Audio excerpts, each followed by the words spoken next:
ഇതെന്താ വീട്ടിലെ ഊണെന്ന് എഴുതിച്ചിക്കണ്? വീട്ടിലൂടെ എനിക്കറിയില്ലേ? ഇല്ല. നല്ല നാടൻ ഫുഡൊക്കെ വരും നമ്മളാ പെരയില് കിട്ടില്ലേ ആ സെയിം ടേസ്റ്റ്. നമ്മളെ പെരയത്തെ അധികാരം ഫുള്ള് ഫ്രീഡൊക്കെ നമുക്ക്. അങ്ങനൊക്കെ ഉണ്ടോ? പറയണ്ട നമുക്ക് പരീക്ഷ നോക്കാം. 2 നില വാർപ്പും കാറൊക്കെ ആണല്ലോ. അയാൾക്ക് ഇപ്പൊ ഇതുമെന്ന് കിട്ടിയിട്ട് വേണോ? ഇയാളെ പഴയ പ്രവാസിക്കാരെ ആ സമയത്ത് കേട്ടിട്ടാക്കാര് ഇപ്പൊ ആകെ കൊട്ടഞ്ഞിക്കാക്കാര് പോരെ കോട്ടി അടിച്ചു പോന്നാക്കാർ.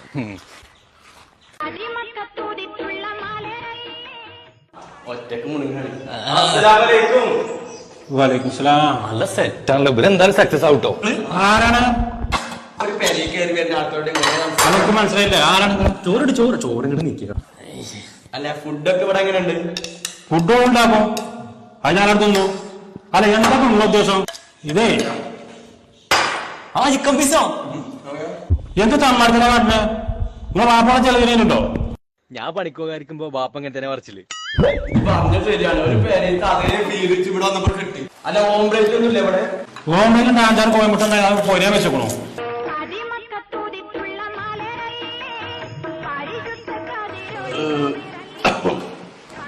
പിന്നെ എത്ര ആയിന്നൊന്നും ഞങ്ങൾ ചോദിച്ചിട്ടില്ല. സംഭവം അടിപൊളി ആയിക്കോളും. കൂടുതലുണ്ട്. എന്തൊക്കെ പറഞ്ഞായി ഇതിനാ റബ്ബേ ഇനിമിനാലിറ്റി എന്ന് പറയുന്നത്?